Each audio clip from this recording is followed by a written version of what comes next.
8월 24일 화요일 오늘의 말씀은 사사기 9장 16절에서 25절의 말씀입니다. 이제 너희가 아비멜렉을 세워 왕으로 삼았으니 너희가 행한 것이 과연 진실하고 의로우냐? 이것이 여룻바알과 그의 집을 선대함이냐? 이것이 그의 손이 행한 대로 그에게 보답함이냐? 우리 아버지가 전에 죽음을 무릅쓰고 너희를 위하여 싸워 미디안의 손에서 너희를 건져냈거늘 너희가 오늘 일어나 우리 아버지의 집을 쳐서 그의 아들 70명을 한 바위 위에서 죽이고 그의 여종의 아들 아비멜렉이 너희 형제가 된다고 그를 세워 세겜 사람들 위에 왕으로 삼았도다. 만일 너희가 오늘 여룻바알과 그의 집을 대접한 것이 진실하고 의로운 일이면 너희가 아비멜렉으로 말미암아 기뻐할 것이요 아비멜렉도 너희로 말미암아 기뻐하려니와 그렇지 아니하면 아비멜렉에게서 불이 나와서 세겜 사람들과 밀로의 집을 살을 것이요 세겜 사람들과 밀로의 집에서도 불이 나와 아비멜렉을 살을 것이니라 하고 요담이 그의 형제 아비멜렉 앞에서 도망하여 피해서 부엘로 가서 거기에 거주하니라. 아비멜렉이 이스라엘을 다스린 지 3년에 하나님이 아비멜렉과 세겜 사람들 사이에 악한 영을 보내심에 세겜 사람들이 아비멜렉을 배반하였으니 이는 여룻바알의 아들 70명에게 저지른 포악한 일을 갚되 그들을 죽여 피 흘린 죄를 그들의 형제 아비멜렉과 아비멜렉의 손을 도와 그의 형제들을 죽이게 한 세겜 사람들에게로 돌아가게 하심이라. 세겜 사람들이 산들의 꼭대기에 사람을 매복시켜 아비멜렉을 엿보게 하고 그 길로 지나가는 모든 자를 다 강탈하게 하니 어떤 사람이 그것을 아비멜렉에게 알리니라. 아멘. 기드온의 막내 아들 요담은 세겜 사람들이 아비멜렉을 왕으로 세웠다는 소식을 듣고 그리심 산으로 가서 그들의 행한 행동이 얼마나 악한 일인지 경고하고 이야기하고 외쳤습니다.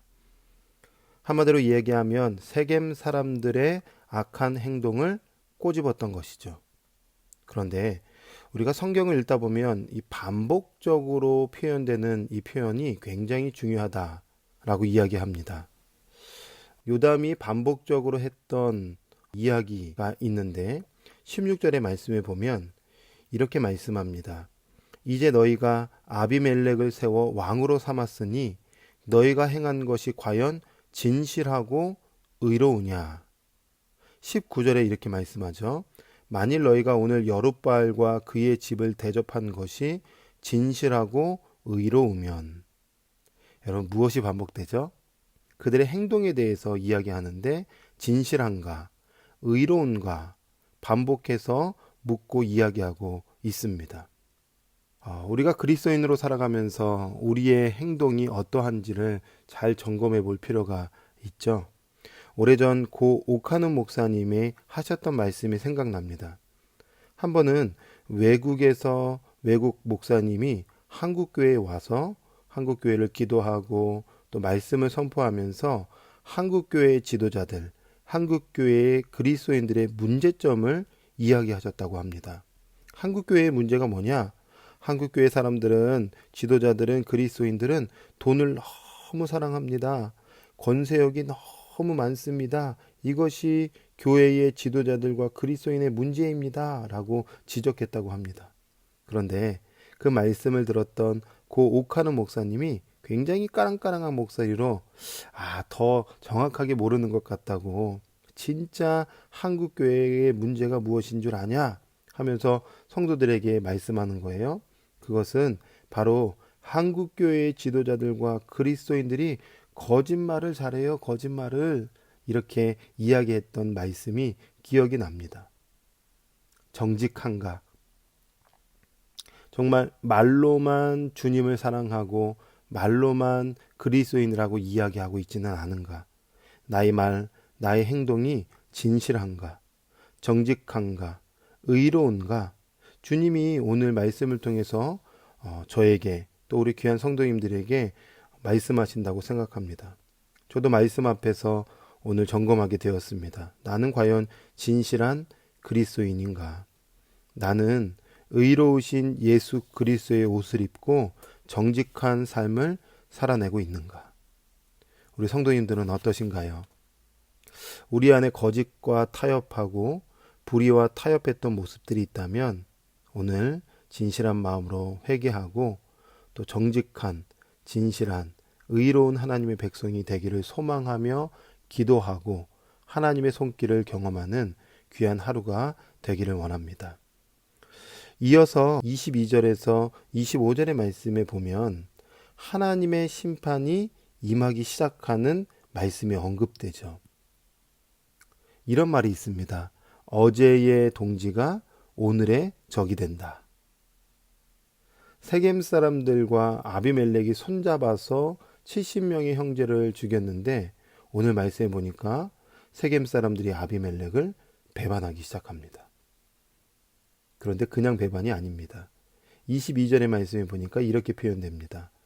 아비멜렉이 이스라엘 다스린 지 3년에 하나님이 아비멜렉과 세겜 사람들 사이에 악한 영을 보내심에 하나님이 더 이상 그들의 악한 모습을 간과하지 않으시고 심판의 칼을 드셨던 거죠. 그래서 두 사이의 사람들 세겜과 아비멜렉 사이를 악한 영을 보내셔서 깨뜨리셨던 것입니다. 그런데 몇 년 만에 깨졌을까요? 그들의 관계가 3년 만에 깨졌습니다. 저는 이 3년이라는 숫자가 참 저에게 오늘 묵상케 했습니다. 이 3년 동안 협력했다? 그런데 3년 만에 깨졌다? 하나님의 눈으로 보면 사실은 3년 동안이나 그들에게 기회를 주셨던 거죠. 어떤 기회요? 돌이킬 수 있는 기회, 정신 차릴 수 있는 기회, 회개하고 하나님께 시선을 돌아서게 할 수 있는 그 기회를 무려 3년이나 계속적으로 주셨던 것입니다. 여러분, 이 말씀을 생각해 보면 어쩌면 우리도 기회를 주실 때 하나님께 돌이킬 줄을 알아야 한다는 것이죠. 오늘 하루를 하나님께서 선물로 주셨을 때 정말 하나님과의 관계 속에서 틀어져 있는 것, 여전히 내 죄를 간과하고 있는 것, 방치하고 있는 것이 있다면 즉각적으로 회개하고 예수 그리스도로 말미암아 정결의 옷을 입고 하나님께 시선을 고정하는 것이 중요하다. 이것이 오늘의 말씀의 교훈 아니겠습니까? 하나님께서 우리에게 하루를 선물로 주셨습니다. 눈을 떠보니 생명이 연장되었습니다. 이것은 지난날의 죄를 회개하고 돌이켜 다시 주 예수 그리스도 한 분만을 바라보면서 오늘 우리에게 주실 하나님의 은혜를 노래하고 찬양하라고 귀한 하루를, 귀한 생명을 우리에게 주신 것 아니겠습니까? 귀한 하루, 나의 말과 나의 행동이 정직한가, 진실한가를 점검해 보시고 생명의 근원 되신 오직 예수 그리스도만을 바라보면서 오늘도 주님의 뜻대로 살아가는 귀한 하루가 되기를 주님의 이름으로 축원합니다. 아멘. 사랑과 은혜가 풍성하신 하나님, 오늘 귀한 말씀을 통해서 나는 정말 그리스도인으로서 정직한가, 진실한가, 의로운가, 나는 말과 혀로만 사랑한다 하면서 행함에는 거짓이 없는가 돌아보게 됩니다. 오늘도 진실한 주의 백성이 되게 하여 주시고 뿐만 아니라 날마다 우리가 하나님 앞에 어긋냈던 모습들이 있다면, 죄악이 있다면 용서하여 주시고 오늘도 주님과 멋지게 동행하는 귀한 하루가 되게 하여 주시옵소서. 예수님의 이름으로 기도합니다. 아멘.